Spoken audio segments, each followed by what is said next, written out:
What is up, bros? Me, Josh here, and in this episode of Ship of the Week, my series where I go over the ship I've had the most fun playing in World of Warships this past week, we go over another DD just like last week. If you guys missed last week's episode, we went over the Z46, the Tier 9 German DD. We kept the same class, we went down a few tiers, and it's been a long time since I've really played this ship alone, if not like this low of tiers. I tend to kind of stick tier 7 and up. I've played so many in the past lower tiers, and I've just had more and more fun as the higher tiers go and whatnot. And this one, I believe, in my division, in one of my divisions I was running, I died early, so I was just playing a quick low tier game. That's usually what I do to kind of mess around. And I hadn't played the Isokaze in a while. I played a couple Kamikaze R games, but never really the Isokaze. I haven't played this ship in months, and I forgot how fun it was, and especially how strong it is at low tiers. You kind of forget that the IJN line is a line I always recommend for newer players because of how fun it is and because of how strong they are. Super stealthy, long range torps, fast reload on the torps, actually decent guns, and can really do a lot of damage without ever being seen, and can do a lot of damage and actually take a decent amount of damage from other destroyers at that tier. It's very competitive. You know, you see a lot of people that play these ships and really never use the guns. They're just torp, and these things can actually take on, you know, if you're doing it right, USN DDs, Russian DDs. You just gotta be a little careful, of course, but never be afraid to engage when it's the right situation, of course. And I don't want to be shooting at a Russian DD at 8 kilometers with all these ships potentially here, or the CB dropping them. You just don't want to really do that. But you know, let's say if he was relatively low, you could focus on him a little bit, take him out, and then no big deal. But never be afraid to use the guns on the USN DDs, the IJN DDs. They hit hard, although they do have a relatively high arc here at lower tiers, relatively slow reload. They can hit hard because everything has such a low life. Also, you're not as much of at a risk when you're playing lower tiers now, because tier 4 and 5 CVs can only manual drop. And if you've ever played any kind of ship against a manual dropping CV, it's very easy to dodge the drops, very easy to not take any damage from them, and it's kind of just RNG based on the dive bombers. So in this game, though, it's just me. I'm trying to stay. Of course, the planes are keeping me spotted, so that's the downside. But this, you are so freaking strong. I can take on almost every destroyer. I can definitely wreck every battleship. Battleships at this tier are very slow. They're they're not very agile. They're very clunky, and you can absolutely smash these guys. And with like a 30-some second reload on your torps, you can do massive amounts of damage, force the repair, use guns and smoke, light a fire on them, and just do crazy amounts of damage. So a lot of battleship, and this is why I don't really play low tiers too much, because this is, you know, these are supposed to be the tiers for newer players.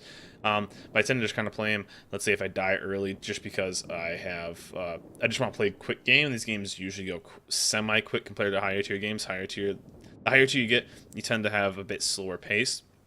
These are pretty freaking fast-paced games, but when you're playing DDs, there are so many battleships that just sail in straight lines. You know, it is definitely the ability of just pointing and clicking where the white line is for torps and just doing massive amounts of damage. And it's a lot of fun. I don't do it too much. You know, seal clubbing is what it's called. I try not to do it too much, and I just get kind of I don't know. I get kind of bored of low tier games, I guess, a little bit. It's so mayhem. It's good to go, especially if, let's say, you had some tough high tier games.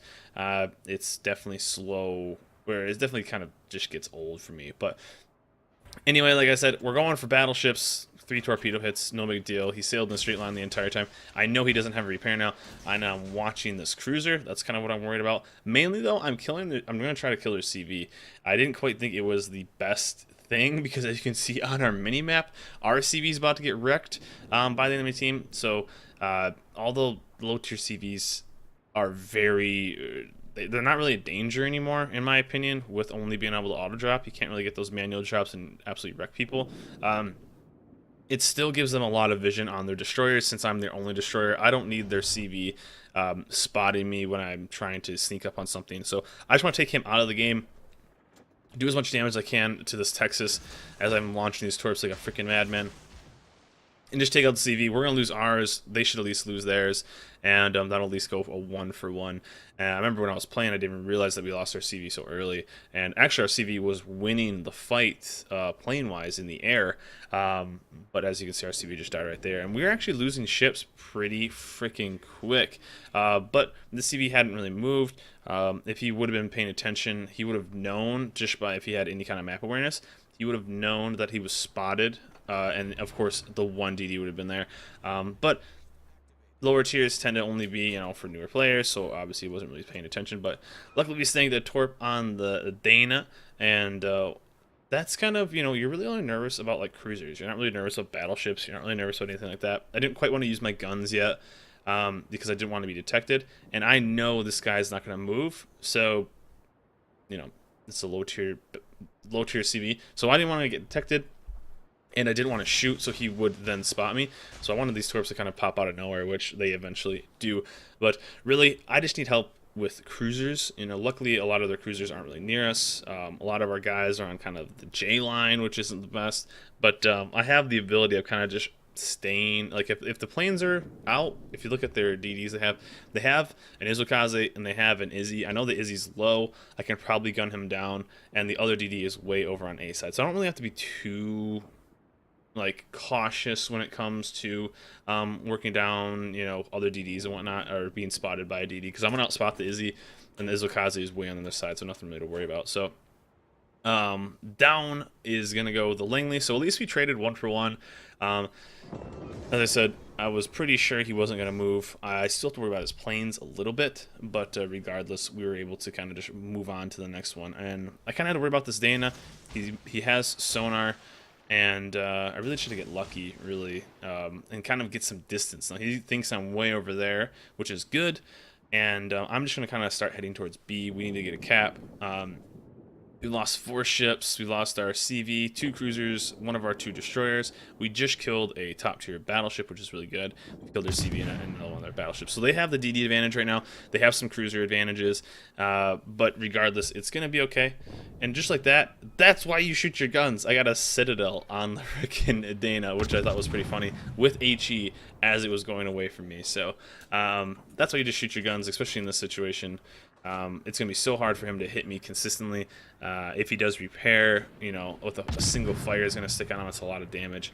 And really just going to start working towards B and taking out this battleship. Now, I just find these ships really fun because of just how ridiculous they kind of are. People call for like things being OP and whatnot, and certain ships being too strong at high tier. I think a lot of people forget like how strong a lot of the IJN DDs are at low tier.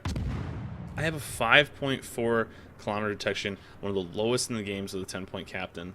One of the lowest detections in the entire game with a 10-point captain. That's freaking insane. And super fast reload on torps, and also just the ability to kind of get in, get out, and never be seen. So you add good range torps, fast reload, with low detectability. You are easily one of the more dangerous ships at this tier. Easily one of the more dangerous ships. And being able to defend yourself, I would be able to do citadels, as I've already done with that law, but if Akuma's going to get close enough, I can Citadel him. All those ships, I can do damage to him, as we got one guy on our team saying we suck, but let's hope we do good. This Wyoming, he's just going to keep going. He's pushing right into me. We're starting to lose ships pretty quick right now. But I'm just trying to do some extra fire damage, get something going. I still have the 2 DDs to worry about, and I'm not super excited because I want to be pushing into at least one of them. So I'm hoping to do as much damage as I can to this Wyoming, get him out of the game, force repair maybe, do something. We got 2 torpedoes on him, so not too bad.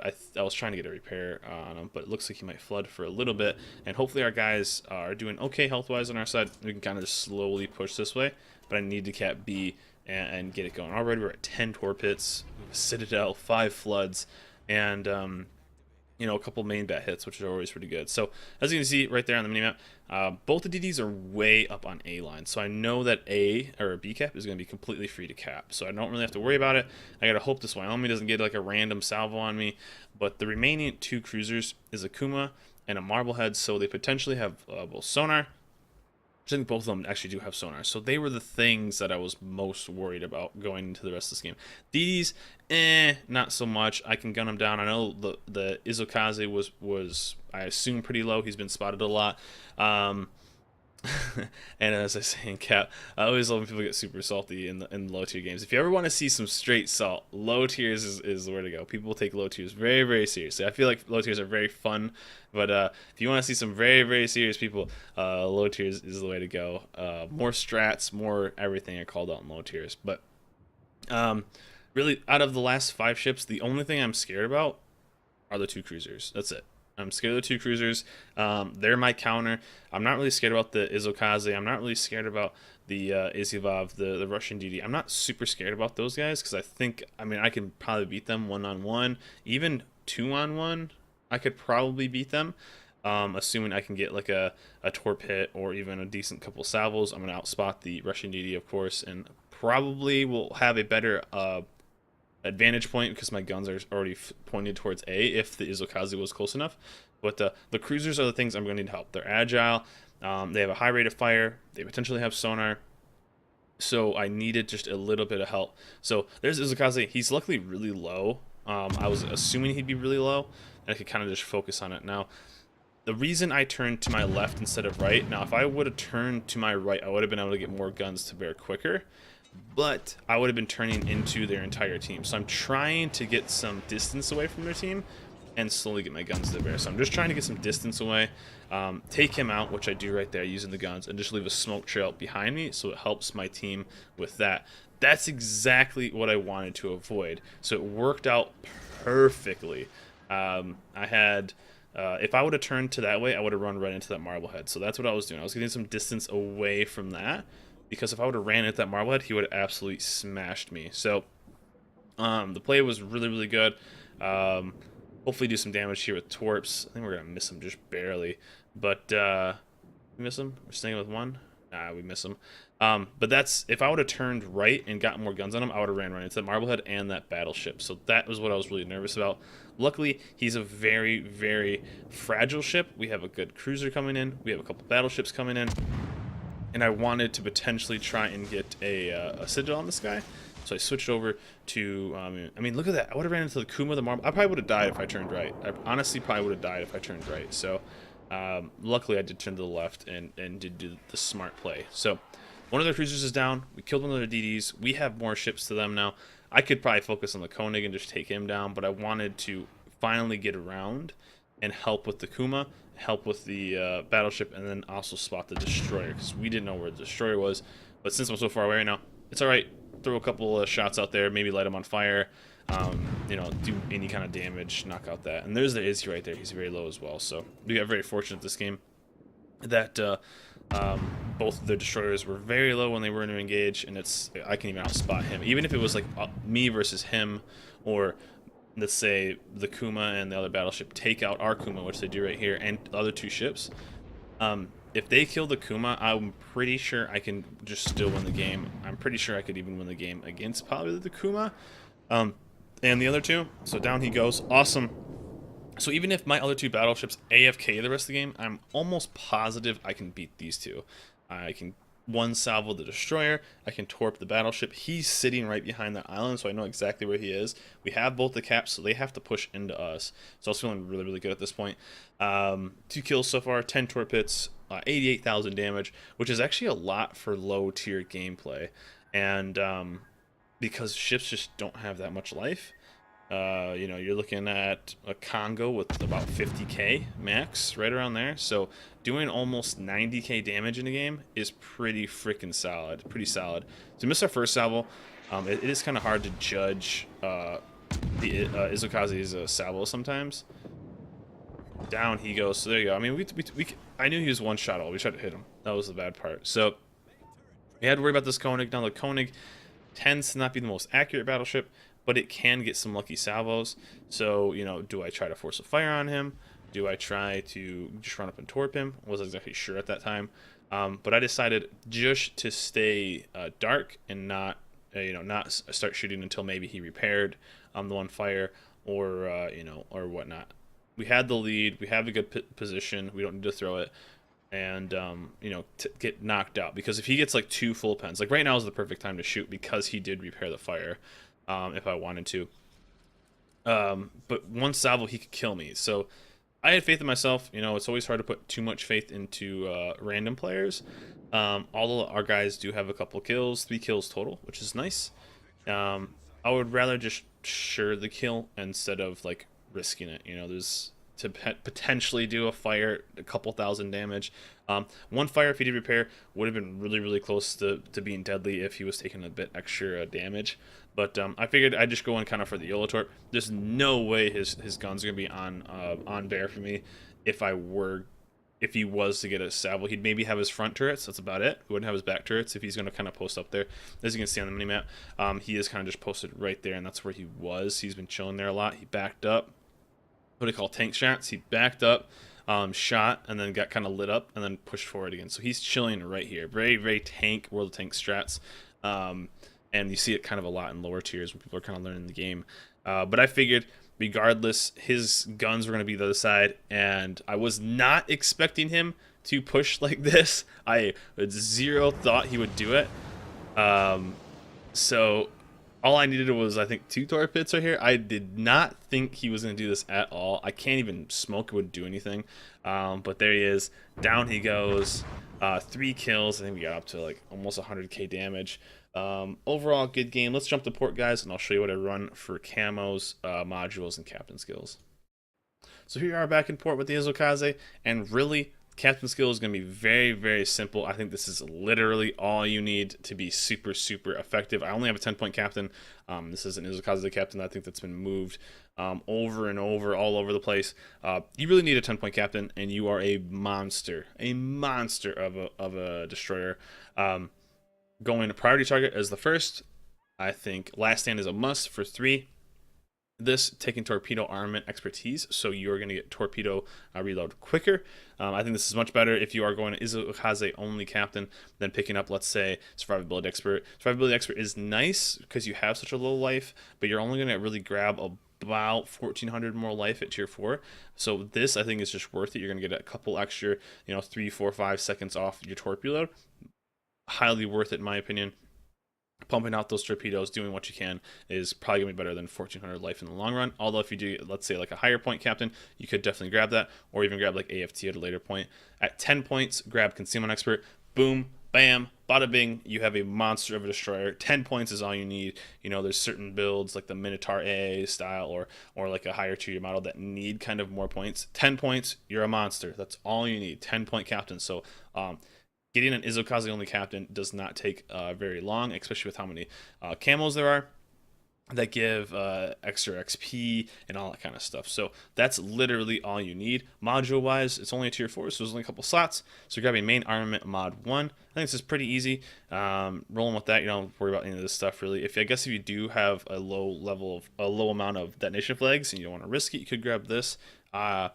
Actually, let me know in the comments below, guys, if you guys have ever run magazine mod 1 and detonated. I'm interested. I've never heard of anybody actually detonating with that mod. I don't think actually too many people use this mod, but regardless, let me know in the comments below if you have ever detonated using this mod. I've never heard it, but I'm interested to see if anybody's ever had that. And propulsion, I just think this is pretty mediocre or pretty mandatory for destroyers. You don't want to lose your propulsion at all, even if you're smoking, even if you have last stand. Because let's say you're dropping smoke and you get a random shot and it knocks out your propulsion, you will absolutely sail right out of your smoke and you could potentially die. Although it's just like 20% and incapacitation. But 20% to the time is also really good. But on top of last stand, it's extra nice. So this is what I run for Isokaze, guys. And that has been this ship of the week, the Tier 4 IJN Destroyer. A blast from the past. I hadn't played this ship in a long time. Let me know in the comments below what you guys think of the lower tier IJN ships, especially the Isokaze. Let me know what ships you guys have had fun with this past week. That is it for me, though. Remember, like, subscribe, and I'll see you guys next time.